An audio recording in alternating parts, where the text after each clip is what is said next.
Pemirsa, kisruh saat membayar pajak kendaraan bermotor terjadi di Samsat Soreang, Kabupaten Bandung viral di media sosial. Diduga antrian warga yang telah menunggu lama didahului oleh oknum lain agar proses pembayarannya bisa berlangsung lebih cepat.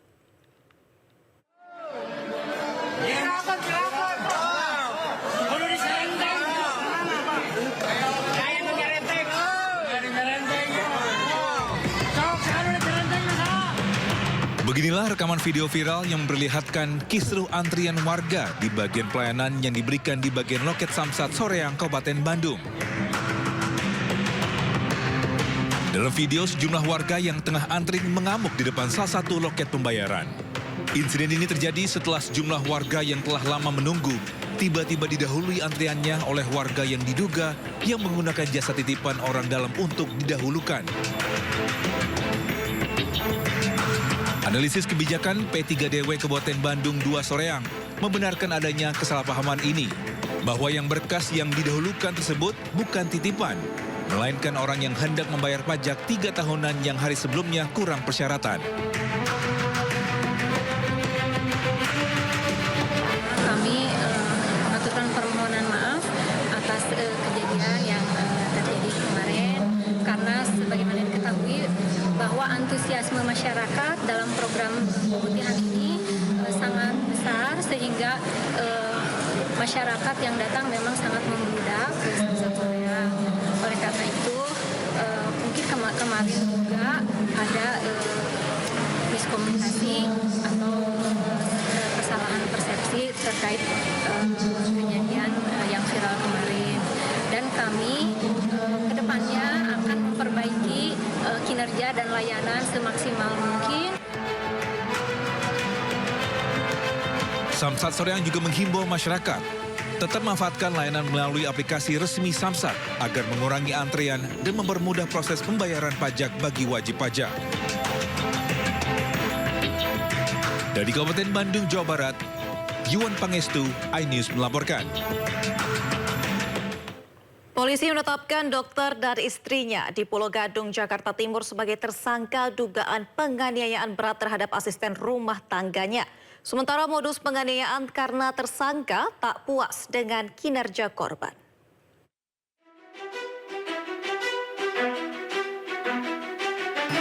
Penetapan kedua tersangka suami istri berinisial AMS dan SSDH setelah Satreskrim Polres Metro Jakarta Timur melakukan serangkaian penyidikan. Kedua tersangka diduga melakukan penganiayaan berat terhadap seorang asisten rumah tangga berinisial SR berusia 24 tahun di Pulau Gadung, Jakarta Timur. Pelaku dengan sadis menganiaya korban dengan cara memukul, menendang, dan membenturkan korban ke meja dan lantai.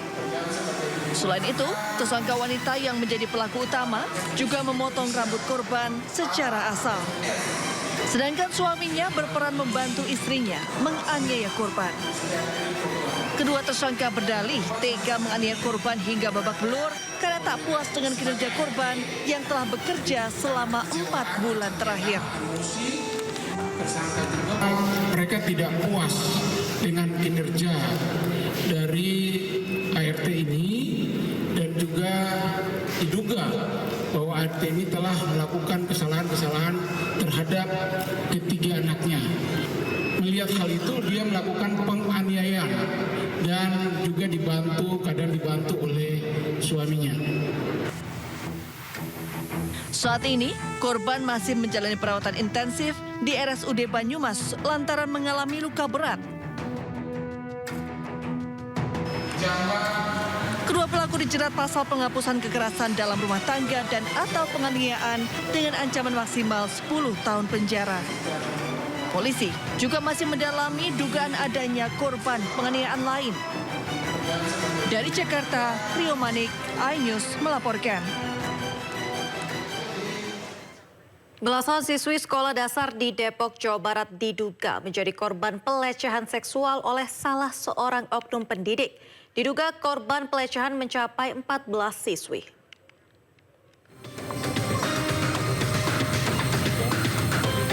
Diduga aksi kekerasan seksual yang dilakukan salah satu oknum guru berinisial S ini terjadi sejak Agustus 2024 silam. Seorang saksi berinisial MWR menyebut jumlah korban mencapai 14 siswi. Dari 14 korban yang merupakan siswi kelas 6 sekolah dasar, baru 11 siswi yang berani mengaku. Terduga pelaku terindikasi melakukan pelecehan fisik terhadap korban. Pasca kejadian, seorang korban melaporkan aksi tidak terpuji oknum guru tersebut kepada orang tuanya.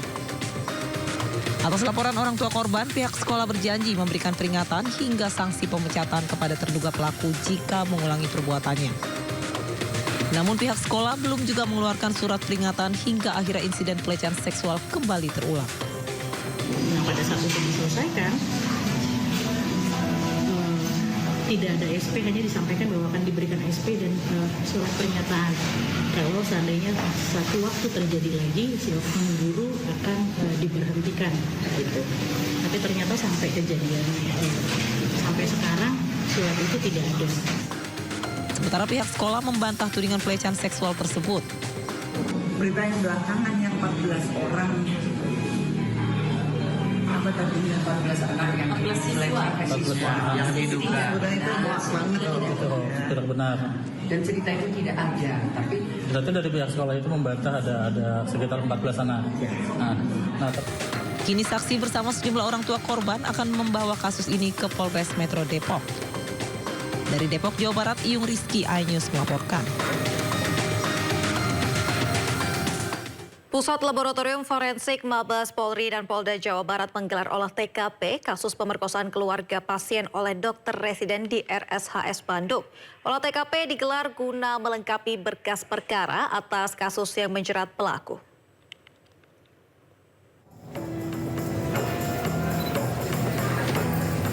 Tim Ditkrimum dan tim Dokes Polda Jabar serta Karolap Dokes Mabes Polri, Brigjen Sumi Hasri Purwanti, mendatangi Gedung Pusat Pelayanan Ibu dan Anak Terpadu Rumah Sakit Hasan Sadikin Bandung pada Jumat petang.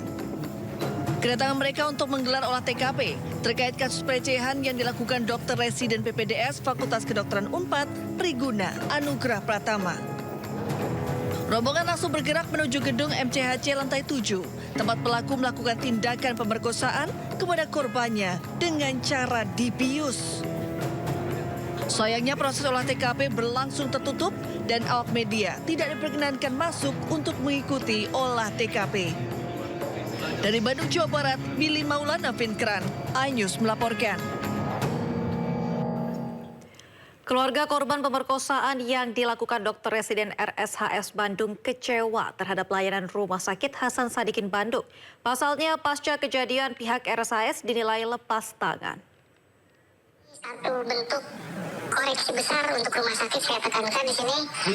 Setelah kejadian adik saya dan pasca kejadian itu masih ada tindakan dari pihak keamanan yang masih belum mencerminkan pelayanan. Ya, terlepas ini oknum atau apa, saya minta ditindak lanjuti. Jangan sampai orang lain merasakan hal seperti ini. Orang lagi keadaan berkabung, ayah kita juga waktu itu sedang dirawat dan akhirnya sekarang sudah meninggal. Harus menghadapi sikap seperti itu dari pihak rumah sakit. Inilah ungkapan kekecewaan keluarga korban pemerkosaan dokter residen PPDS Fakultas Kedokteran Unpad saat dihubungi melalui telepon selularnya. Di hadapan awak media, pihak keluarga menyesalkan tindakan serta pelayanan karyawan dan keamanan Rumah Sakit Hasan Sadikin Bandung. Hingga kasus hukum berjalan, RSHS Bandung belum memberikan keterangan. Padahal jelas-jelas tempat kejadian perkara berada di gedung MCHC lantai 7 RSHS. Bahkan pasca kejadian menimpa adiknya, pihak RSHS lepas tangan baik untuk pendampingan psikologis maupun lainnya. Belum ada pernyataan bela sungkawa untuk ayah saya, pernyataan maaf terhadap adik saya sebagai korban secara resmi dari rumah sakit. Kita belum menerima itu. Tapi saya harap terlepas dari permintaan maaf, ini satu bentuk koreksi ya. Satu bentuk koreksi untuk rumah sakit supaya memperbaiki semua karyawan dan semua kinerja karyawan itu benar-benar dikontrol dengan baik gitu supaya pasien yang lain tidak alami hal-hal yang kayak begini. negara ini. Sementara itu setelah dilakukan pengembangan oleh kepolisian, akhirnya terdapat 2 korban lainnya. Namun belum ada laporan resmi dari para korban.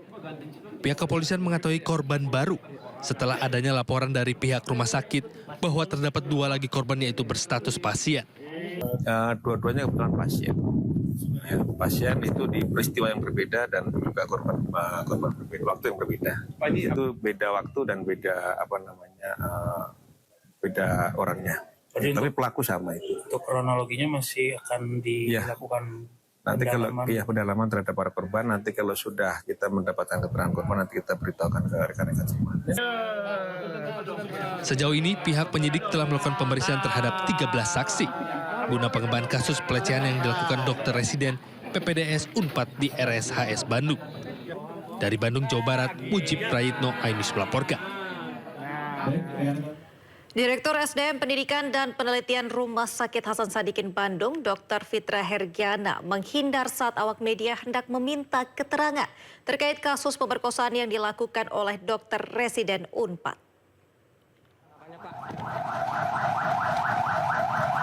Inilah detik-detik Direktur SDM Pendidikan dan Penelitian Rumah Sakit Hasan Sadikin Bandung, Dr. Fitra Hergiana, menghindar dari kerumunan awak media usai tim Puslap For Mabes Polri dan Dikrimum Polda Jawa Barat menggelar olah TKP di Gedung Pusat Pelayanan Ibu dan Anak RSHS Bandung. Fitra yang hendak dihampiri wartawan yang hendak meminta keterangan terkait keluarga korban pemerkosaan serta buruknya pelayanan di RSHS langsung berlari ke arah mobil dinas tanpa memberikan keterangan apapun.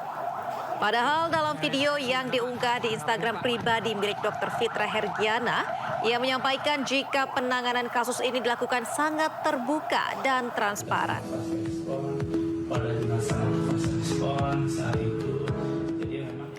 Gubernur Jawa Barat Deddy Mulyadi menanggapi kasus pemerkosaan dokter residen di Rumah Sakit Hasan Sadikin Bandung.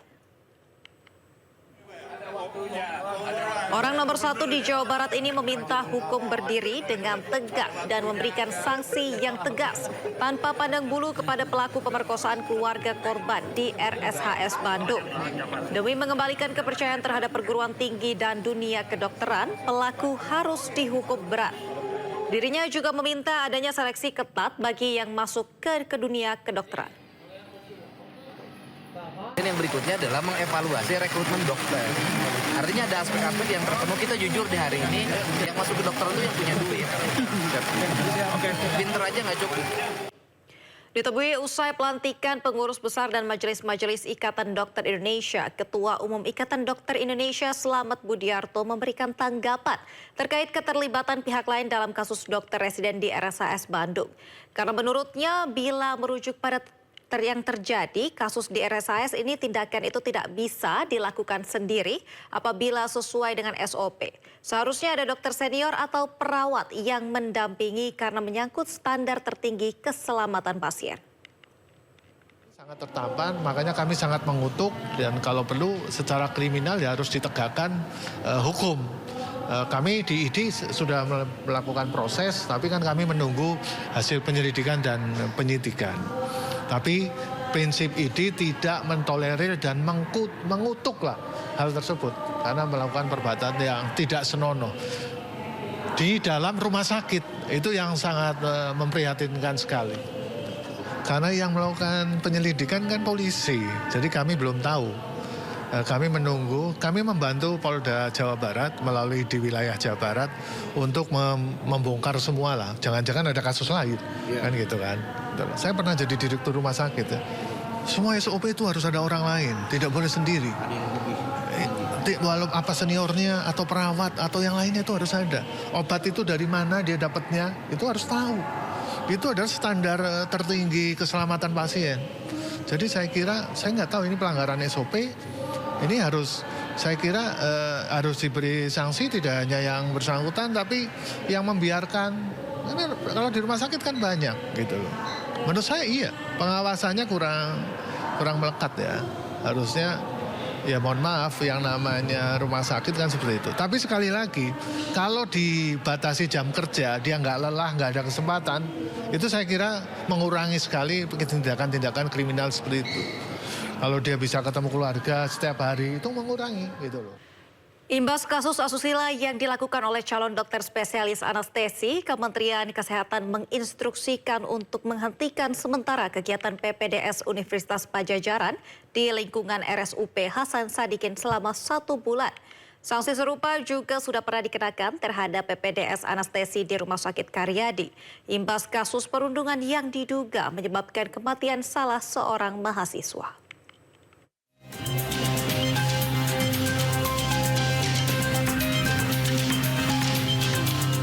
Akhir Desember 2024, dunia pendidikan tinggi kedokteran digemparkan dengan kematian seorang mahasiswi program pendidikan dokter spesialis atau PPDS anestesi Undip yang ditemukan tewas di kamar kosnya.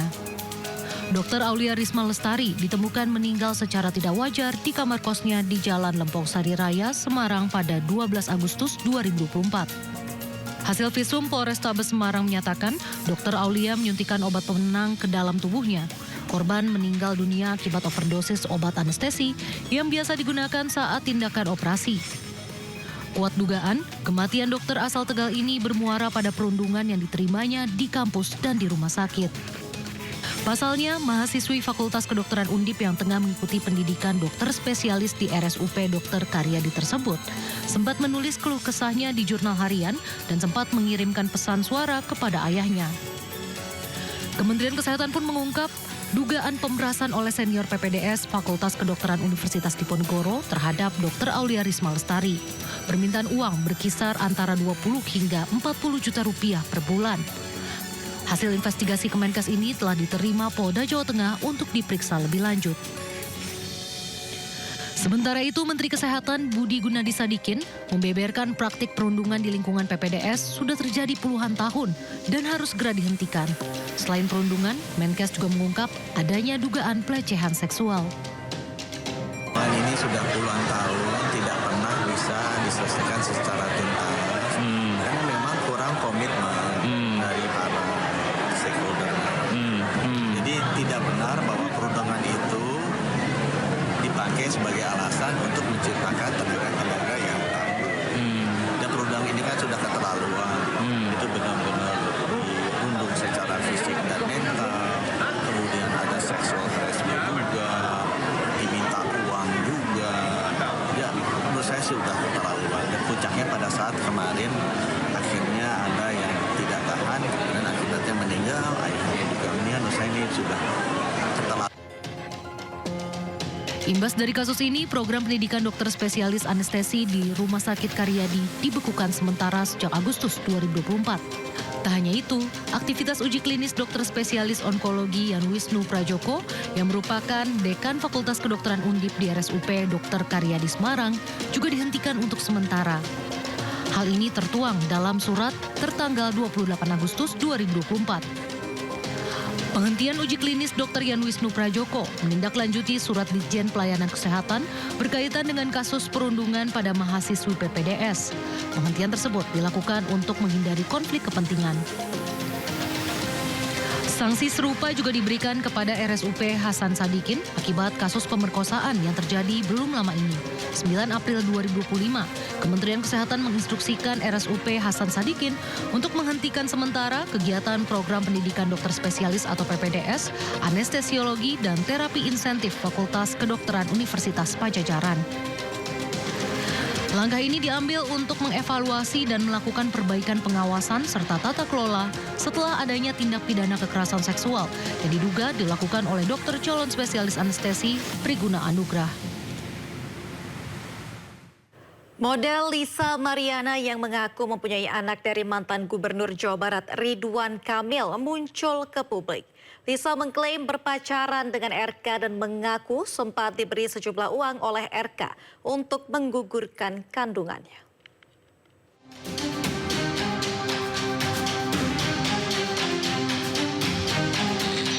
Model majalah dewasa Lisa Mariana yang menggegerkan publik karena mengaku memiliki anak dari mantan Gubernur Jawa Barat Ridwan Kamil akhirnya muncul ke publik. Lisa membeberkan kronologi perkenalannya dengan Ridwan Kamil. Ia mengaku berkenalan dengan RK melalui pesan di Instagram dan berlanjut pada pertemuan di Palembang, Sumatera Selatan, Juni 2021. Lisa mengeklaim memiliki hubungan spesial dengan RK hingga membuatnya hamil. Lisa juga menyebut sempat dikirimi uang oleh RK agar bersedia menggugurkan kandungannya. Kronologis kenal sama Pak RK itu saya dikenalkan oleh AA. Ya, dikenalkan oleh AA, berlanjut ke medsos dan Pak RK sendiri yang men-DM saya di Instagram. Ini tahun berapa? Awal 2021 di bulan Mei. Dari bulan Mei lanjut ke bulan Juni saya ke Palembang diundang sama Pak RK, ya itu hubungannya udah pacaran nih gitu saat itu di Palembang tepatnya gitu.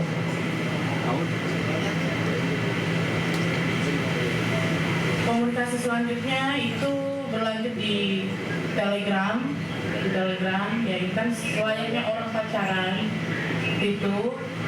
Lalu juga saya dari Palembang itu ternyata positif hamil setelah kurang lebih 2 atau 3 minggu kemudian gitu. Ya, saya menelpon Pak RK, saya bilang saya lagi hamil dan beliau menyuruh saya menggugurkan kandungan saya dengan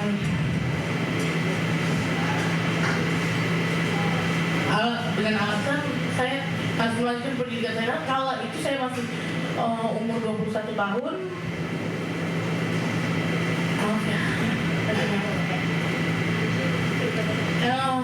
Dan dia mengirimkan sejumlah uang. Uang itu digunakan untuk menggugurkan yang dia suruh, tapi saya tidak lakukan itu. Saya pakai uang itu untuk bertahan hidup karena saya tidak bisa kerja karena badan sudah hamil. Kuasa hukum Lisa Mariana melayangkan somasi kepada Ridwan Kamil. Isi somasi meminta agar RK bersedia duduk bersama untuk meluruskan sejumlah hal yang dianggap simpang siur.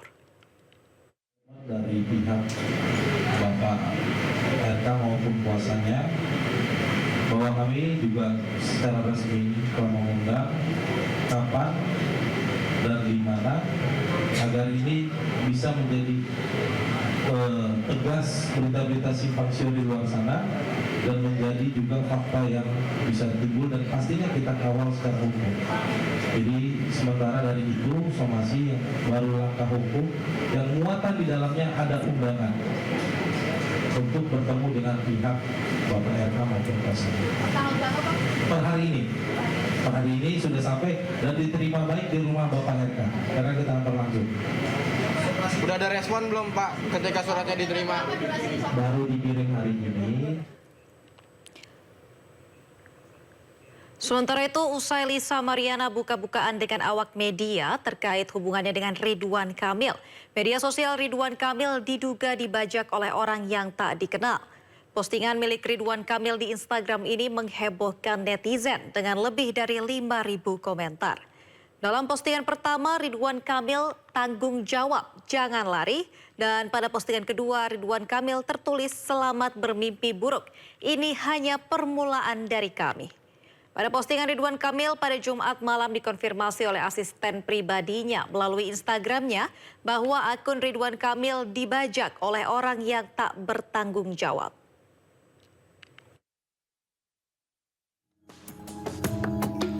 Saat ini akun Instagram Ridwan Kamil sudah kembali pulih setelah diduga diretas. Hal ini disampaikan Ridwan Kamil melalui unggahan di akun Instagramnya siang tadi. RK menyampaikan akun miliknya kembali setelah beberapa kali percobaan. RK juga mengucapkan terima kasih kepada tim yang membantu mengembalikan akun Instagramnya.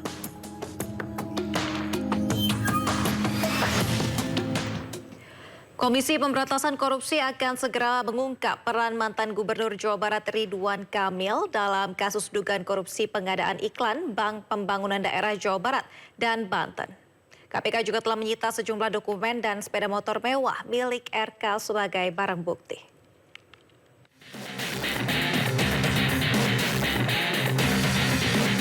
Komisi Pemberantasan Korupsi mengungkap akan segera memanggil mantan Gubernur Jawa Barat Ridwan Kamil terkait dugaan korupsi pengadaan iklan Bank Pembangunan Daerah Jawa Barat dan Banten atau BJB. Namun sebelum memeriksa Ridwan Kamil, penyidik KPK akan memeriksa sejumlah saksi terlebih dahulu. KPK juga membeberkan sejumlah bukti yang didapat saat menggeledah rumah RK di Bandung, Jawa Barat Maret lalu. Di antaranya beberapa dokumen dan bukti elektronik serta sepeda motor mewah milik RK. Untuk pemanggilan kita masih ke pemanggilan saksi-saksi lain. Saya kayaknya di awal minggu ini sudah tanda tangan untuk pemanggilannya. Nah, apakah nanti lihat dipanggil? Kalau nggak salah dipanggil di sini. Kalau nggak salah ya dipanggil di sini. Nanti ditungguin saja ya yang hadir. Nah, karena kita juga perlu informasi yang lengkap dulu terhadap peran-peran dari Pak mantan gubernur ini, gitu. Karena ini ada perannya bukan di depan nih, di perannya ada di belakang, sehingga kita perlu informasi yang banyak dulu dari para saksi, ya, sehingga nanti setelah kita memperoleh informasi yang cukup, tentu kita akan untuk BB apa yang disita ada barang bukti elektronik, kemudian juga barang bukti yang lainnya ada kendaraan dan yang lainnya. Salah satunya itu. Kalau nggak salah itu, saya nggak hafal lah, pokoknya motor lah, saya nggak hafal merek itu.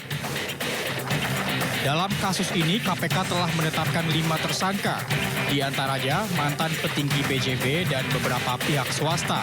Hingga kini, kelimanya belum ditahan. Namun, Ditjen Imigrasi telah mencegah para tersangka agar tidak bepergian ke luar negeri. Adapun kasus ini diduga menimbulkan kerugian negara hingga 222 miliar rupiah. Sementara itu, RK menyebut siap mendukung proses hukum yang dijalankan KPK. Dari Jakarta, Helmi Sajangbati, iNews melaporkan. Presiden ke-7 Republik Indonesia Joko Widodo siap hadapi gugatan Wan Prestasi mobil SMK. Informasinya sesaat lagi usai jeda, tetaplah di Sindo Malam.